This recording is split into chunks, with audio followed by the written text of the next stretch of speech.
Hola chicos, ¿cómo están?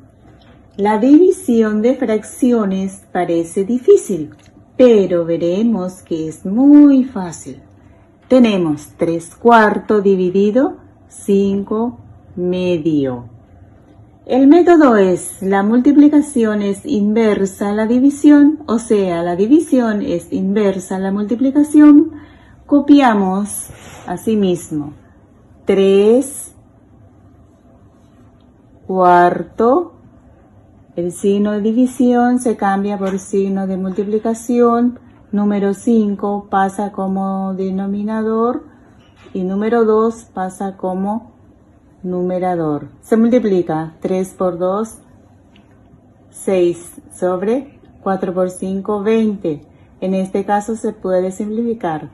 6 es divisible por 2, 6, la mitad de 6, 3, mitad de 20, 10,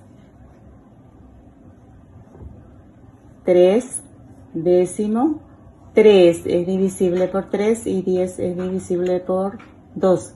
Por eso ya no se puede simplificar, sale 3 décimos. Aquí les dejo para practicar.